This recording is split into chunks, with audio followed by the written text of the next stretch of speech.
What's going on, Dodgers Nation? Welcome to the Dodgers Nation postgame show. I'm your host, Doug McCain. You can follow me on Twitter and Instagram at DMAC_LA. And you are home with Dodgers Nation and Jim Beam. Please drink responsibly. And thanks for rocking with us. After the Dodgers, they salvage the series. They win the fourth game of this four-game set by a final score of 3-1. Bobby Miller, he was outstanding once again. He was the stopper. We're going to break down his entire outing. This Dodgers offense, they did struggle once again, especially with runners in scoring position. They go 2 for 10 on the series. They did not fare well with runners on base. We're going to break that down. A much better day at the plate for Marcus Lynn Betts. He responds well.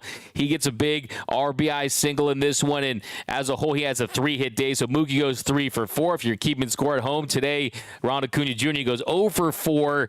Brusdar Graterol, a little scare at the end there, but the Dodgers, they get the dub. They improved to 84-52 on the year. They're 6 games back of the Atlanta Braves in the division, so it does look like the Dodgers won't be catching the Braves and getting home field advantage throughout the postseason, which could be a good thing. More on that in a little bit, but they're still pulling away in the division. Dodgers, they're up 13 games.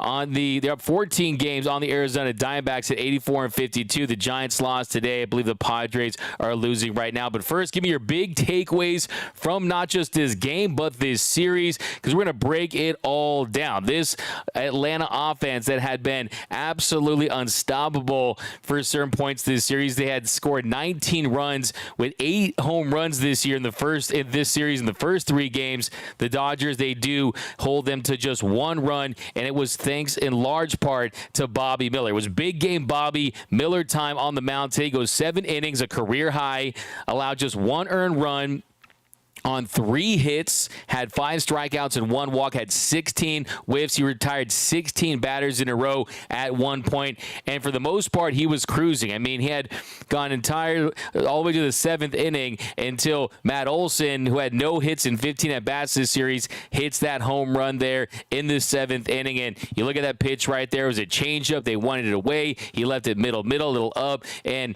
he was so due, and he hits it out. We're going to break down this entire game, but let's get your big takeaways. If you're new to the channel, be sure to subscribe to the Dodgers Nation YouTube channel. Hit that subscribe button, hit that notification bell, hit that like button for your Los Angeles Dodgers, who salvaged this series, and it was big moving forward. You just can't get swept. At least you feel good about something. Like I said yesterday, they did not pass this test. They had been failing this test, but I think the biggest takeaway, my number one biggest takeaway from today's game, and we're going to talk about Walker Buehler. You're not going to want to miss that. I'm going to break down Walker Buehler's first time back on the mound. The first time he's pitched in a game in almost 15 months. We're going to talk about that. But my number one biggest takeaway today is that Bobby Miller deserves strong consideration to be your Game 1 starter. He truly does, especially if you're going up against the Atlanta Braves. I mean, at the very least, I think he deserves consideration to be your Game 2 starter. But the reality is right now, when you look at his stuff, his changeup is his best pitch. It allows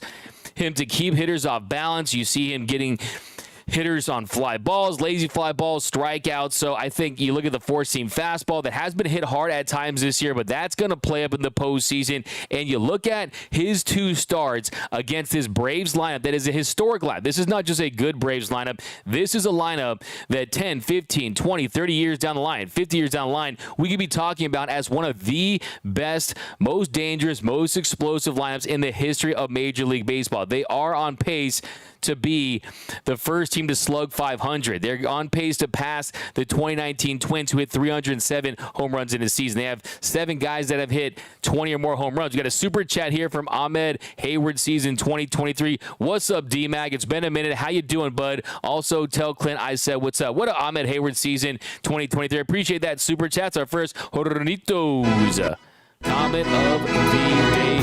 Please drink responsibly. I'm doing great. I'll definitely tell Clint we don't have a show tomorrow because it is Labor Day, but we will be coming at you live on Tuesday. But yeah, my man Clint, I will definitely pass that message along. We got Diane Schroeder. Smash that like button for D-Mac on your way in. Appreciate that, Diane. Let's try to get to 200 likes. Try to get to 300 likes. The more likes we get, the better the chances Walker Buehler comes back. I'm just going to put that out there. BC, I'd still go with Kershaw, but he should definitely know worse than second unless Urias goes back to typical post All-Star game form where he has a record low ERA. BC, I think he does. Absolutely. We know that Julio Urias, second half of the season, a record low ERA. He's had tons of success in his career doing that, but velocity-wise, it hasn't looked great. Command-wise, hasn't looked great. I think Bobby Miller, what we saw today is what we continue to see, is when the lights get bright, he gets bigger. Okay, he's big game Bobby, right? Bobby Ice. He's got the ice in his veins. A little fun fact about Bobby Miller, when he was in high school, he had a summer job as an ice cream truck driver. So he's got that ice in his veins. He's got the ice around his neck, and I think that he thrives in these situations. And I think we're at the part of the season where you're 6 games back of the Atlanta Braves, so I think the possibility of catching up to them is unlikely down the stretch. So what do you look for? What do you need to extrapolate from these series down the stretch? And I think you consider, how do you fare against better competition? And so far, he's passed that test with flying colors. He's on the Dean's List. He's on the honor roll, is Bobby Miller, against this Braves team. And you look at his first start, his big league debut in Atlanta, he goes 5 innings, allowed 1 run on 4 hits, had 5 strikeouts and 1 walk. Today, he allowed 1 run, that Olsen home run late there, 3 hits, goes 7 innings, 5 strikeouts, 1 walk. So 16 swings and misses. So you're talking about a guy that's had tons of success against one of the best lineups, not just this year, but in the history of this sport. That's how ferocious this lineup is. So I absolutely 100% think, too, when you look at Bobby Miller, he's someone that you don't have tons of familiarity with, right? I mean, these guys haven't seen him a lot, right? And I think that, look, what must be done eventually should be done immediately in certain cases. And I think with Bobby big time, you give him this opportunity and you show him that confidence, and I think you can get the most out of him. I'd rather ride the ceiling. Give me the high ceiling guy. Give me the high ceiling guy versus the guy that's going to give you okay-ish results, right? Give me someone that you can think, okay, if the light turns on all the way, maybe he goes crazy. Maybe he's a Bumgarner. Maybe he's someone like a Strasburg, right? And you look at his stuff and what he's capable of, I definitely think that we're moving towards a lot of responsibilities for Bobby Miller. And you're talking about a longer leash. Dave Roberts trusts him more, and I think that the part of the plan is every time he goes out there and he continues to pitch well, and he doesn't look like he's having any type of setbacks as far as some guy who can't handle it, as far as the innings piling up on him. No, I think this is a guy that still has tons of bullets left there in the clip, and I think that he's ready to unleash in the postseason. I definitely think he deserves strong consideration to be either game 1 or 2 starter in this NLDS for this Dodgers team. Got Nando. Bobby Miller is the number game 1, 2, 3, and 4 starts from Nando. I love that, man. Yeah, just throw him out there until his arm falls off, right? Go full-blown Fernando Valenzuela, 1981. We got what up? We got I'm glad we won today from Jay Silva. You got to love Bobby Miller. Yeah, I mean, look, I think for me, you consider that, I mean, this is someone who was not expecting to pitch this well this early, to get this responsibility. Gavin Stone was really the first guy in line to get called up, and he didn't look the part. And he's been pitching a lot better of late. Bobby Miller is taking his opportunity. He's also taken his lumps. You heard during the broadcast that Bobby Miller is one of the best listeners, and you talk about him learning from guys like Lance Lynn. I've seen him in that clubhouse. I've talked to Bobby Miller myself about Clayton Kershaw and him using Kershaw as a guy that models it. And what he told me about Clayton Kershaw was that with Kersh, there is no wasted activity. Everything has a purpose, and Bobby Miller has taken that from Clayton Kershaw. And I think when you consider his work ethic and kind of just how he carries himself, you think, okay, this is Bobby Miller. He's got the swag, right? He looks like he's just going out there doing his thing. No, this is a guy who is a tireless worker, and he's modeled that after guys like Clayton Kershaw. So yeah, he sees himself as an absolute ace. He sees himself as a superstar. He told me that his goal was to pitch in a World Series. And when they said that to me, the hairs on my neck stood up, because usually you ask a young player that, they say, okay, take it 1 game at a time, want to make my debut, and cliche after cliche after cliche. Not Bobby Miller. He literally said he wanted to pitch in a World Series. So that tells you everything you need to know about the kid. So how long have you been a Dodger fan for? My whole life. DKM, Kanye West, it feels like LA. Okay, welcome to the good life. We got, we have 1 pitch from Dino's 5150. Yeah, that way to poke a hole here and throw some cold water on this post-game show, Dino, but give you a brother. I think it's the Braves and everyone, including us. That's from Matty Man Dodge. Yes, there's no question about it. The Braves are the team to beat. I have no problem saying that, but let's also not forget that since 1969, there's only been 13 teams since 1969 that had the best record that went on to win the World Series. If there's one sport where the weird happens, you got to embrace the weird when it comes to Major League Baseball. Nothing shocks me. It wouldn't shock me if the Cubs beat the Phillies and the Cubs beat the Braves. I mean, we've seen crazy things happen. Just ask the 2019 Nationals. Just ask the Florida Marlins, who have never won the division to lead to a World Series. Just crazy stuff happens in this league. I know that people want to see the Braves get knocked off. I'd rather face the Braves, and I'd rather just exercise that demon because I'm not afraid of competition. Make your competition fear you. I think that's the approach the Dodgers need to have. You got Ben Creighton, Miller, Kirsch, Lynn, Urias, and Sheehan needs to be our rotation in the playoffs. Give me your playoff rotation because I think that when we talk about Walker Buehler in a second here, that could change your approach and your mindset because Doc has talked about Walker Buehler, and the first nugget I'll share with you is that when Walker Buehler returns, it is going to be as a starting pitcher. Will it be as someone that goes 5, 6, 7 innings? Probably not. Will he throw over 80 pitches? Probably not. But they are going to use him in a starter's capacity. Like I said, the second they traded for Ryan Yarbrough, that could be the move. I said that it's going to be electric in the postseason to watch that Walker Buehler, Ryan Yarbrough piggyback start. You go Buehler to Yarbrough to Evan Phillips. Boom. Let's go. Give me the dub. September is for fine-tuning. That's from Joe Deff. Yeah, I like that. Take Vargas, not ready, from Dino's 5150. Update on Max. So that is what I'm waiting on right now. And that is from Kenneth Wolcott over on YouTube. So, yeah, in the 5th inning, Max Muncy, he took a swing, and he was grimacing, and it was noticeable. And he ended up striking out in that at-bat. And, of course, with the injury that he's suffered throughout his career with the UCL back in 2021, you definitely are concerned because when he's not healthy and he's not right, he's not a guy that is going to contribute. So we'll wait for an update on that. If you guys have seen something already, let me know. This is a live show, but I will try to get some information on Max Muncy. I'm sure it was one of the first few questions that was asked at the Dodgers post-game show, at the Dodgers post-game press conference, but he was removed from the game. So could it be precautionary? Of course, they're going to handle with caution at this part of the season.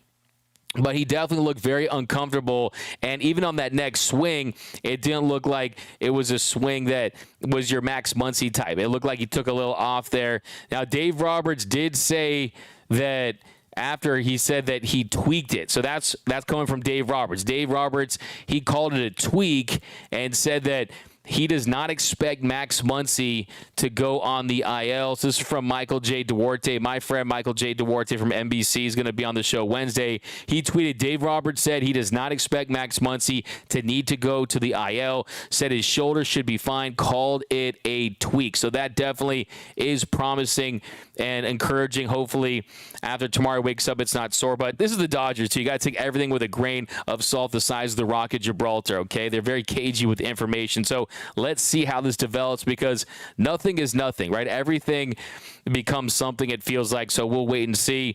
But let's not forget how well Pepio has been. That's from Grumpy 45 Dino, $2. Do you think the guy who I told to his face he had a chance to be the Rookie of the Year, you think I've forgotten that? Because he's been pitching with more Pepio in his step-yo. He has been really good. I do think that he's going to factor into this bullpen. So I'm definitely not forgetting that. That does not get past me. But well done, Bobby, the Majestic Fire, MVP. Outman was huge today, too. Runs scored and an RBI. Yeah, give James Outman a lot of credit. Give this Dodgers offense credit for really hanging in there despite the fact that you end up going 4 for 32 in this series. That is the second thing you need to know. What we learned from this series is that when the Dodgers face a really tough opponent with better pitching, that they've struggled. We saw that last year, the NLDS. This series, they go 4 for 32 with runners in scoring position. They had tons of opportunities. You had one point where 5 of 6 innings, you had a runner on. You just look at the bottoms of the second inning. You had a leadoff double by David Peralta. Then Jason Hayward, he follows that up. He strikes out looking. Outman, he flied to short. Rojas lined out. Then bottom of the third inning, look, I think in that situation, you that was yesterday actually, but yeah, I think today you look at the double by Rosario there, and you weren't able to capitalize. So there were instances throughout this game there in the bottom of the sixth that really you didn't really manufacture that much offense. And today really it comes down to the bottom of the fifth inning, they were able to get it going. So, yeah, this Dodgers team offensively, this was not their best series. But bottom of the fifth, you talk about James Outman. That leadoff walk was huge there in the bottom of the fifth. The next batter, 0-2 pitch, Rojas, he doubled to left center. Outman ends up scoring on the play on the error. Kind of a little of a wide throw. The Dodgers take a 1-0 lead. And the next batter, 3-1 pitch to Mookie Betts. He singled to left to score Rojas to make it 2-1. The infield was in. That hit gets right over the head of Lopez there. You got the hard dirt there, day game, and he takes advantage of that.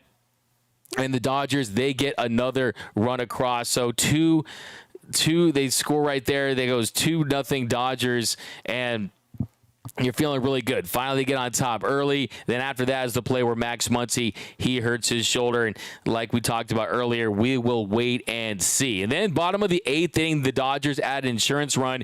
Kike Hernandez, he was safe at first after a throwing error by Heller. And then with 2 outs and nobody on in a 1-run game in the eighth, Jason Hayward, he singled. Want to shine some light on Jason Hayward because I thought that he was fantastic.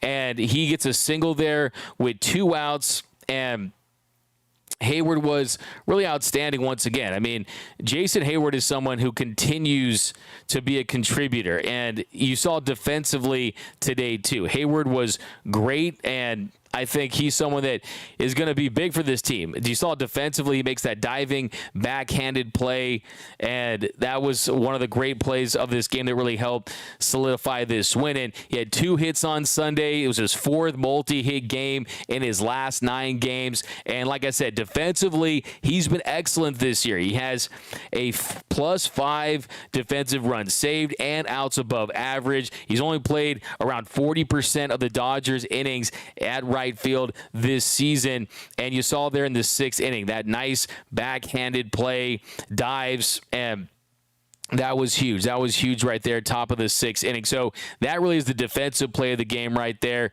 And then offensively, like I said, you get the 5th inning, you're able to score some runs. The 8th inning, it was good to see some insurance runs there. And then it's all sparked by Jason Hayward. After that, Wong, he grounded into a double play, or before that, and then yeah, after that single by Hayward, Taylor, he drew a 2-out walk, and then Outman, he singled to center, first pitch, and he ends up scoring Hayward to make it 3-1 Dodgers. And then Rojas, he fouled to first. So they had tons of opportunities. I mean, look at the bottom of the first. Will Smith, 2-out single. Bottom of the second, Hayward, 1-out single. I mean, tons of examples where this team wasn't able to cash in.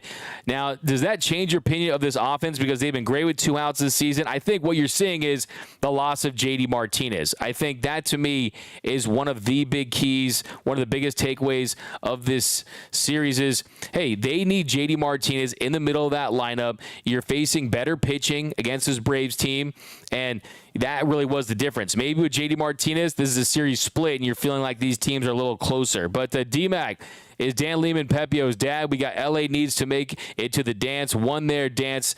No 2 left, code feet like in 2022, okay? We got Ryan Kershaw, Billingsley, Kuroda, Weaver, Padilla. That's your... Okay. Jay Silva. I was an English major at UCLA and a film minor. Jay Silva to answer your question. Nando 390. Urias got to stop the laughing, smirking attitude every time he starts sucking. Stay humble, Nando 390. Yeah, I mean, we talked about it on the show. I mean, he does show some frustration. He definitely shows some...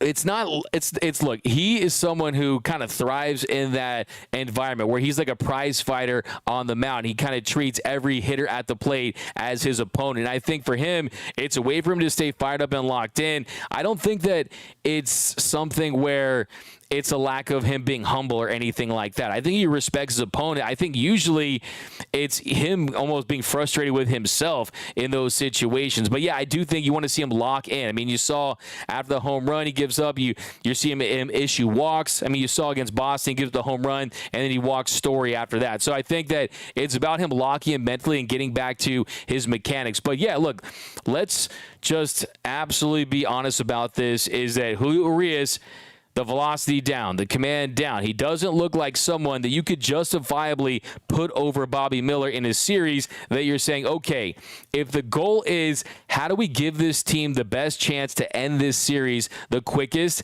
that does not have Julio Urias, who was their opening day starter last year, who was a guy that was opening day starter this season, right? I mean, last year was Walker Buehler, opening day starter this year, and that just doesn't feel like someone that you would, I meant last year in the NLDS, that doesn't feel like that's the case this time around. So I think that unless he miraculously has the velocity go back and you see the command improve and he seems to look more like the guy that finished top 3 in the Cy Young Award voting, then I think you maybe have that conversation, but there's not a lot of time to prove that. So I think at this point, it's tough to justify throwing Julio Urias in front of Bobby Miller in any type of postseason rotation. What up, Carnivorous Lunar Activity? Thanks for rocking with us. Alvin was huge today, scored RBI. D-Max got a PhD philosopher in Dodgerdom. I like that. That's my comment of the day. I don't like Urias' attitude lately.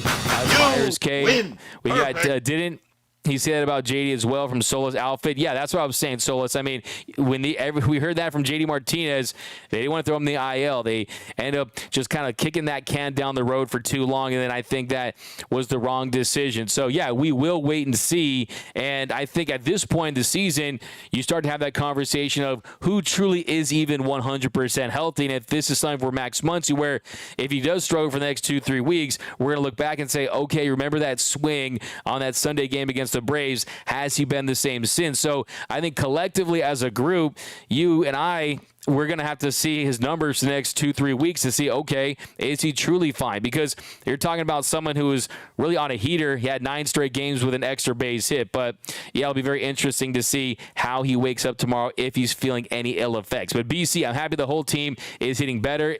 If our hits were timed better, we would have at least split this series. Yeah, I think this team had so many opportunities. Like I said, I mean, today 2 for 10 with runners in scoring position. They just weren't able to get the big hit in big spots. I mean, yesterday, talking about bases loaded, no outs, and now Will Smith grounds into the double play. I mean, there's plenty of examples of, yeah, this Braves team is really good, but there's also a universe where the Dodgers, one, they could have swept the Braves back in May if it wasn't for that Albies walk-off sac fly there. They still took 2 out of 3, and this series they could have split or taken 3 out of 4. So I think these teams are closer than a lot of the people on the East Coast that I know are going to talk about this series for the next 2 days that probably didn't watch every game. Let's just be honest about that. And they're going to say the Braves this, the Braves that, Acuna this, Acuna that. And I think that with Ronald Acuna Jr., he's fantastic. 3 home runs this series. He hit that ball so hard. Fortunately, I mean, he just hit that rocket shot. 121.2 miles per hour off the bat. That's going to get the headlines. But Mookie, 3 hits today. They don't win today if it's not for Mookie Betts. This team goes as Mookie Betts goes. Okay, that's just the reality with this team. And if we get the milk box Dodgers offense where you're just wondering where they are, the milk box missing Dodgers, that usually starts when Mookie's not having success. But bad runners in scoring position. Any word on Miguel Vargas? Nothing really of note for Miguel Vargas. I mean, you made those trades for Rojas and Kike Hernandez.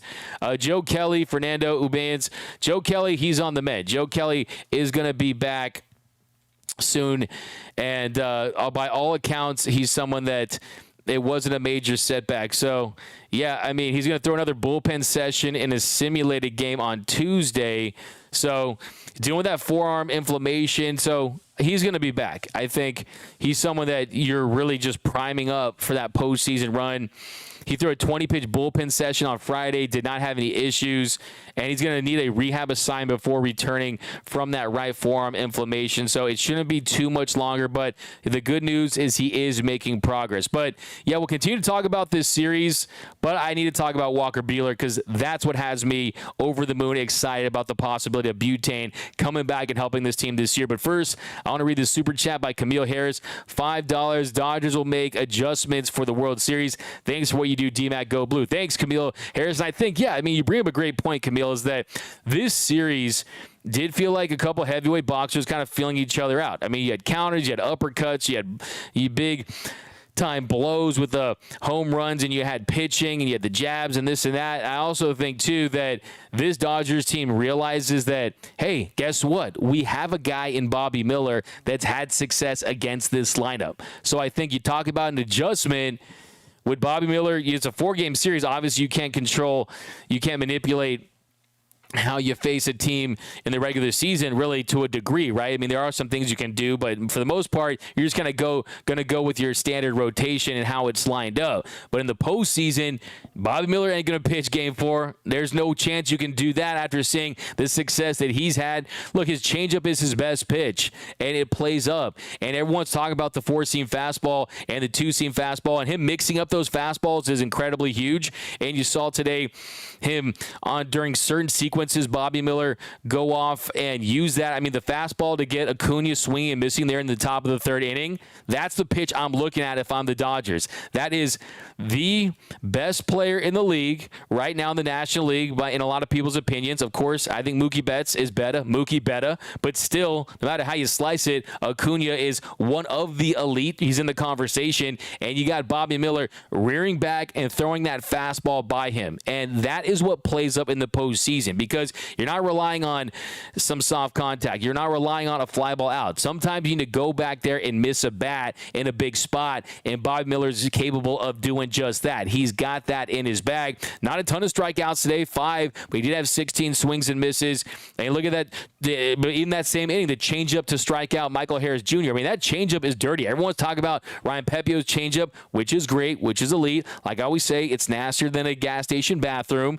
Gavin Stone's is nastier than a porta potty at a music festival. But Bobby Miller's changeup, it is nasty too, and it's set up by his elite fastball, by his elite sinker as far as velocity goes. So, yeah, I think he's definitely heading in the right direction. He has me excited. But let's talk about Walker Buehler a little bit, and we'll kind of circle back to this game. Let me read some of your comments, though. Here we go. The Madres beat the – okay, let's chill on that one, Norman. Did Mookie think there were 2 outs? Kenneth Wolcott. He did. I think you're talking about Mookie there. He did think it was 2 outs. That was an unfortunate play. And you're talking about bottom of the 4th inning, the leadoff single there by Peralta. Rojas, he able to get that 2-out single. Then 2-2 on Mookie Betts.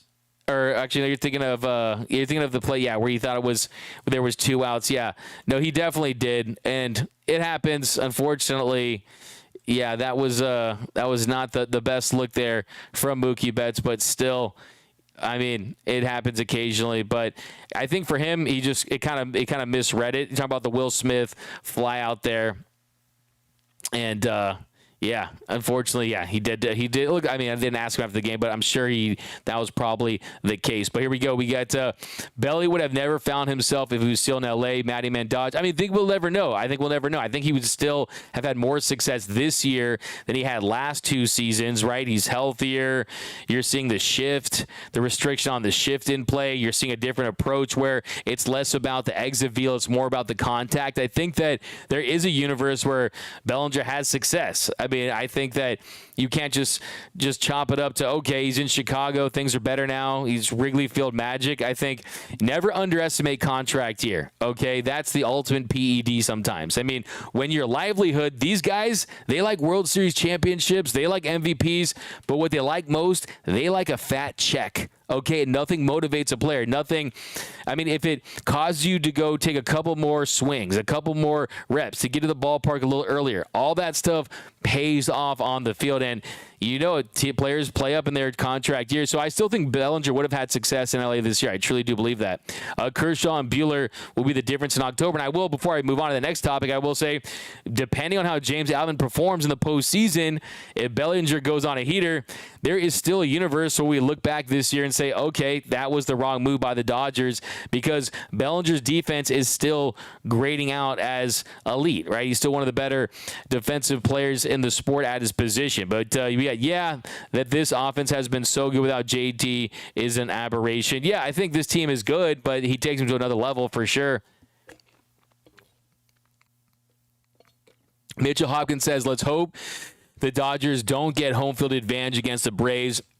the road teams are 5-2 in the season series. Yeah, it's a great point. I mean, the road team has had its way this series. The Dodgers taking 2 of 3 in Atlanta. The Braves taking 3 of 4 in LA. I will say, though, that if you look at 2021, the Dodgers, they could have won at least one of those 2 games in Atlanta. So I still would like to see home field advantage, but right now it's most likely not going to happen. But Ahmed Hayward said, D-Mac, you trust Pepio for Game 3 because I feel he deserves Game 3 as of right now.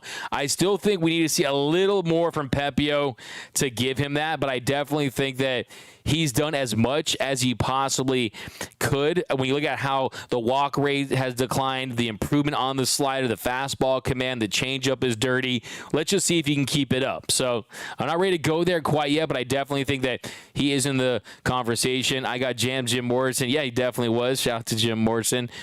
We got to Acuna, has a neck tattoo. That's the difference. B. Guzman. Those little things all make a difference, right? Hey, but Mookie has a better podcast. A neck tattoo would go a long way with the LA Cholas from Devin. Bobby Miller is the man. Wong is just wrong from B. Guzman.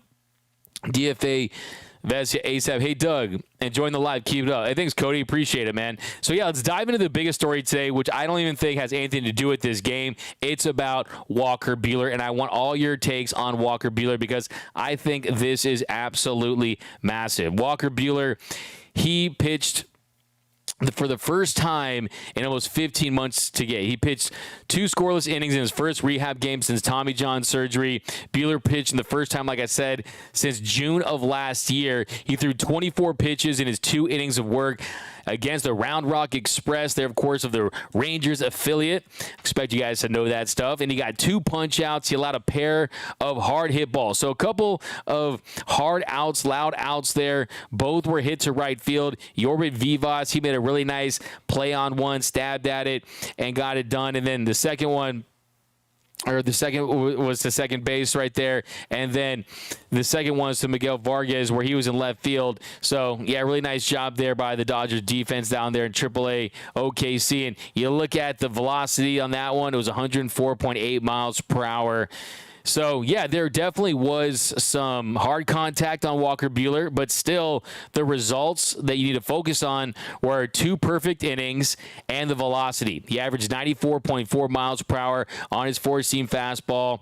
He maxed out at 96.1 miles per hour, and you look at that, 94.4 miles per hour. So the first question is, how close is that to Walker Buehler before the injury? And even in 2021, in 2022. Well, in 2021, he averaged 95.3 miles per hour on his heater.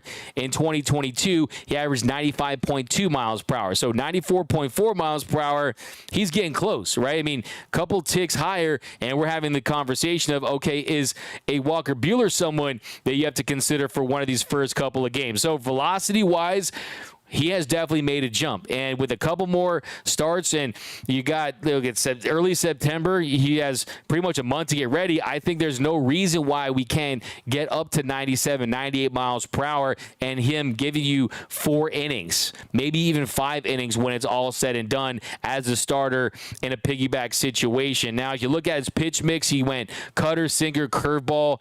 He threw 1 slider. So he was working his pitch mix, and the big one right there, though, is the velocity. Not tons of swing and miss, not a ton of punch outs. He induced 1 swinging strike in 8 swings against him. So, yeah, you definitely want to see that improve. But still, I mean, the fact that he's already back out there on the mound after Tommy John surgery, his second one, 13 months. I mean, you're talking about some guy who 15 months. I mean, it's pretty insane when you look at his recovery and how quickly he's made it back out there on the mound. So, yeah, it was his first time in almost 15 months. And you're talking about a second Tommy John surgery. And, yeah, I mean, he starts the throwing program way back earlier in the season to try to make this happen for him this year. And Dave Roberts, when he was asked about Walker Buehler in his return, he said, there is no clear definition a starter is a person that starts the game. It's not going to be 5 innings and 75 pitches. I know that. So we'll see if he continues to make progress, if they change their tune on Walker Buehler, because I look at this as someone who's post-surgery, who's checking off boxes, who has a track record of being one of the best pitchers in the postseason. And you look at him here. I'll show you guys some of the footage from today. And by the way, notice too, what else you notice? Look at that delivery. You're seeing him go away from the over-the-head wind-up delivery right there. So that's something that I find very interesting. Look at him work the corner right there. Freeze him, gets the punchy. Rocket number 5. Look at, there's this one, gets the swing and miss right there. Nice and easy. And when Buehler's rolling, I mean, that's one of the big adjustments we saw in 2022 was he went from a guy that, of course, loves to punch guys out, but he knows that to stay deep into games, to work those ground ball out. So I think you look at Walker Buehler, this, to me, this looks like a pitcher that wants to pitch this year in the postseason. Okay, that's the electric fastball, 3-2 count right there, dotting on the outside corner. That looks to me like someone who has the command to make it back. So, yeah, I'm very encouraged. I'm very optimistic that Buehler is going to return this year and have an impact on this team. But I want your thoughts. Do you guys think that after today, what you've seen, 2 perfect innings, less than 15 months, almost 15 months since his last game pitched, and do you think that this is it? I mean, 13 months from Tommy John surgery. I mean, this is pretty miraculous. I mean, this is very impressive what Walker Buehler is able to do and making it back so quickly here. But let me know down below, what are your thoughts on Walker Buehler? Just give him the MVP now. Why wait from B. Guzman? Urias to the bullpen, B. Guzman. D-Mac is very tall, or those D-Mac 390. We got Belly equals Stoner from B. Guzman. Let's see here. We got Vin Scully approves. Thanks, Jay Silva. Let's get Kenley Jansen back. A little too late for that. Ryan Montez, $2. Should we re-sign Wong if he does well for us? So, look, I think we're going to see. I mean, he's definitely made some key adjustments. You saw the home run there, 3-run shot in his first Dodgers Stadium at bat, his first at bat for the Dodgers. Today, grounded that double play. So, yeah, I mean, it takes a while to truly evaluate, but I do think that they see something in him. I mean, he's just a year moved from a 116 weighted runs created plus, right? So he's someone who's had success in this league. But I like this question from Michael Machia. Do you think MLB should redo their playoff home field advantage format? If a road team gets a split, they get 3 home games after and can seal the deal. That's pretty interesting. That's pretty interesting. I mean, I think I kind of like it 2-2-1, right? I mean, I think you look at getting those first. I mean, look, the reality is, look, Major League Baseball home field advantage is going to mean less than it does in football, that it means in basketball and in hockey and other sports like that. But I still think that the travel, especially when you're playing consecutive days, that's something that's a big factor. And I think to redo it where if a road team gets a split, they get 3 home games after and can seal the deal. See, I just don't love that, because I think you shouldn't change the predetermined home field advantage based on the results of the games, because then you're going to put even more pressure on the team that finished with the better record to put themselves in that position. So it's interesting, and I'm all for really interesting ideas. I'll give you a fire take for that one, just because I think it's an interesting idea. But for me personally, I think you kind of have to award it. I think what they should do, one thing I really think they need to do is, if you're going to give those buys for the first teams, I mean, of course, the Astros, they won last year despite getting one of those buys, but clearly the Dodgers, that layoff really hurt them, and I think you can disrupt the flow. So, I mean, I would probably shorten the wild card. They're not going to reduce games at this point, but you got to get to that NLDS quicker. I will say that. Buehler needs a lot more conditioning, so not confident he's ready for this postseason from Carl. Yeah, it's going to be a work in progress, but like I said, bet on Buehler. Doug Walker also changed his mechanics. Yeah, hepatitis, see you later. You saw it right there, right? Definitely tweak those mechanics, and that's something that he's been trying to do to improve the results on his fastball, to get it closer to the effectiveness that we saw in 2018 and 2019. And you're seeing more of a simplified mechanic approach right there as far as his mechanics go. And I think that for him, I like it. It's more straightforward. I think for him, it's going to give him a more downhill flow to the plate right there. I think for him, it's really more just about kind of the coil process and the arm action. So I really want to see how it affects his command and if he can get a little more velocity on it, and we'll see how that affects him long term. But Julio's price tag is about a 20% discount after his last game minimum. Yeah, I mean, it's definitely going down. I mean, if you look at the price of Julio Urias, he's definitely going to be, it's not like you're for him. It's. I'm not saying it's like buying the Halloween candy the day after Halloween, but I do think you're getting a little bit of a discount at this point. It's gonna be very interesting how he performs the rest of the way and how that impacts the deal that he's gonna ultimately sign. Because I still feel like if he performs well in the postseason, that's going to erase everything from the regular season. And Scott Boras is probably going to say the same thing that he said with Cody Bellinger, that the Dodgers are probably making Julio Urias pitch injured or something like that. Hey, look, when that happens, you guys can remind yourself who told you that first, because I'm telling you, we're going to probably see that. And I think that Boras is such a good agent that he's, as far as getting his clients the best money and the most money, the best contracts possible, that you're probably going to see something like that. Braves series could have been 2-2, but Vesia don't like winning. That's from Jay Silva. Yeah, we talked about Vesia yesterday, and he had pitched well for over 2 months. So there's that. I do think, though, I mean, it's inexcusable to walk Murphy in that situation. I think that's very reflective of where he was at. Shut Buehler down until next season. He pops that elbow again.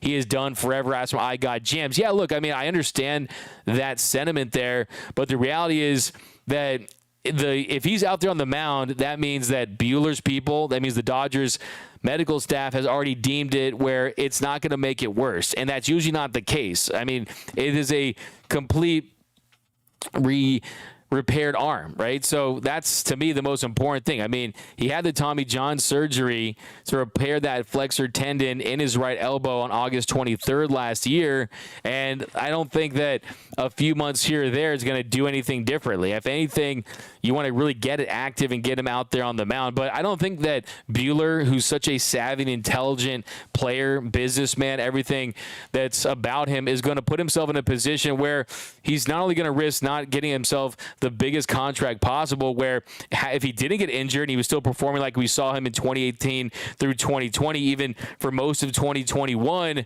that he's a guy who easily gets over $200 million. So I don't think he's going to compromise or risk that at all. I think that he's someone that understands that what's at stake. And he also said a few weeks ago on Sportsnet LA that you only can do this for so many years. And he's someone who wants to pitch in another World Series. He wants to win another title with his team. I think that if you're Walker Buehler, you're probably telling yourself, I don't know how much longer Clayton Kershaw is going to pitch, right? I want to go out there and compete with Kersh, who he looks up to and he admires. So I still think that it's in his best interest to return this season and bring that momentum into 2024, because I can tell you from talking to Walker Buehler, this is someone who just cannot go that long without competing. He's as fiery of a competitor as you'll meet. He's a guy that loves this game of baseball more than anyone you ever meet. He loves to pitch in big games more than anyone in the sport. So it's got to be eating at him to be on the shelf and watch this team compete without him. So there's that as well. But if there was any risk, if there was a 10% risk of him coming back too soon, risking another injury, I would say no. But I just don't think that is the case, and that is something that has been pretty much the consensus. But we got JD Martinez back against Washington. Yeah, that's going to be big. You definitely want to see that.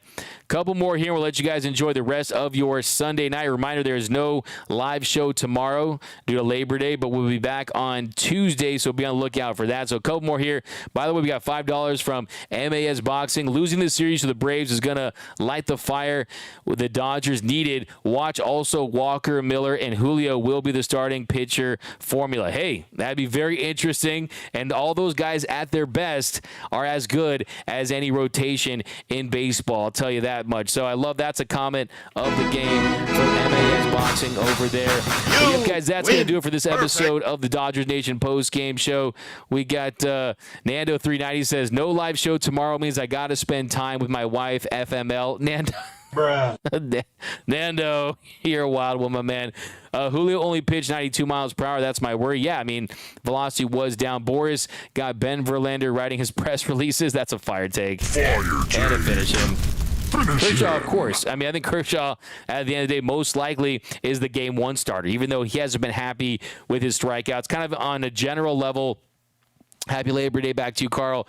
On a general level, Kershaw, strikeouts haven't been as high of late, not missing as many bats, and his velocity has been down. So I think he's still working his way back. I would estimate that he's at like 75%, 80% as far as stuff goes from when we saw him before the injury. Because before the injury, he was on his way to starting the All-Star game. He was on his way to being a Cy Young contender, maybe even the winner if he continued on that success. So, yeah, I kind of need to see him pitch like the guy we saw early in the year, and I definitely think that's possible. Jeremy Hughes of the Braves want to go on this series guarantee they're going to beat us. You'll be considered fools. It's a whole different game with the aces on the mound. It will be a fight until the end. Yeah, exactly. Look, like I said, like if the Dodgers went 0-4 in this series, it doesn't mean anything. Look at 1988. Dodgers went 1-9 against that New York Mets team, only to beat them in the NLCS as heavy underdogs. It's Major League Baseball. Don't try to make sense of it, okay? Let's just the reality. You want to just Mitchell Hopkins, hey man, we'll see. I'll think about that. It's been a long time. I've basically watching baseball and sports since then. But Atlanta knows that winning this series means nothing. I got jams. Phillies are gonna. I think this series, I wouldn't say it completely means nothing based on today. I think Bobby Miller, the confidence he has, you mean to tell me if they don't face each other again, that Bobby Miller won't step onto that mound with at least a little more confidence, knowing that he had success against this lineup twice, and most recently where it was his longest start, where he pitched 7 innings of just 3 hit ball and allowed the home run to a very due Matt Olson. I do think from that, I think that is something that is very telling and something that they can take away from this game. But yeah, the biggest takeaways, I think we'll end on this one. Biggest takeaways is when the Dodgers starting pitching stepped up, that is when they won. Starting pitching matters. It all starts with starting pitching, right? If you want to start to have the conversation about a World Series title, you better have your starter, okay? And today we learned that because the first 2 games, Lance Lynn gave the home runs, didn't pitch well. Dodgers made a valiant comeback. They didn't win. Second game, Julio Urias, he struggled. Yesterday, I think they did great. I mean, they went 9 innings where they did their thing, right? I mean, you saw Emmett Sheehan, he gave up just the 1 home run. He settled down nicely, right? So I think for the most part, the pitching, starting pitching, just 1 out of the 4 games, did you have a true ace frontline level starter that you're going to see in the postseason perform well, and they end up winning that game. And then other big takeaway is struggling against a good team with runners in scoring position. You can't have 5 for 34. That is what we saw last year against the San Diego Padres. I mean, Mookie not knowing 2 outs. I mean, he did have 3 hits today, so he more than made up for it. Had 2 home runs in the first game, and he's had himself a good series. But this team, they need to prove against a really good team, against better pitching, that they can have success with runners in scoring position. And the reality is they faced a team that had a better lineup, and the pitching, all in all, for the last 2 games, they got the job done, save for Alex Vesia. But in that game yesterday, they struggled with runners in scoring position again. So offense needs to pick it up against better pitching. The pitching, you need to navigate this lineup. They still gave 8 home runs to this Braves team that was very potent. So, yeah, those are really my big takeaways in this one. I still think that you're not seeing their postseason bullpen. I mean, you got to get Joe Kelly back. You got to see if Yancy Almonte is going to be part of this bullpen. You got to see what they're going to get from Walker Buehler. So, and JD Martinez didn't play as well. So the reality is this is not 100% the team you're going to see, but still, I think that this Braves team, from an offensive standpoint, they are as advertised, and they're going to be very difficult, especially when you consider that you're probably not going to get that poor of a performance from Matt Olson for the entire series. And Ronald Acuna Jr., he's playing as well at the plate as any player in the world. But that's going to do it, guys. We'll be back on Tuesday. Enjoy your Labor Day. Thanks for rocking with us here on the Dodgers Nation post-game show. But these 2 teams will face off. Mark my words. It has to be it. We need to see this. Major League Baseball needs the 2 teams to face off. I see people out there saying, let's hope this team knocks off the Braves. Let's hope that team knocks off the Braves. If a team knocks off the Braves, you know what that means, right? That means they're riding momentum into that series, right? That means that they are the wild card team like the Phillies or even the Braves team of 2021. And usually those are the teams you want to stay away from. Just ask the Padres last year, right? I'm not afraid of the Braves in a full series if you can guarantee me full health. These teams are on a collision course.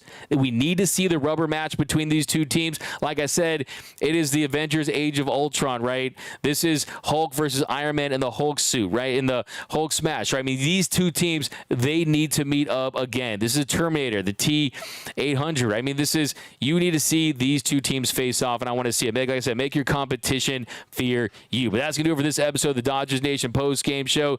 See you guys on Tuesday, and enjoy your Labor Day. And if you haven't yet, be sure to subscribe to the Dodgers Nation YouTube channel. Hit that subscribe button, hit that notification bell. Remember, nothing brings us together quite like Dodger baseball. And until next time, think blue, bleed blue, and I'm out.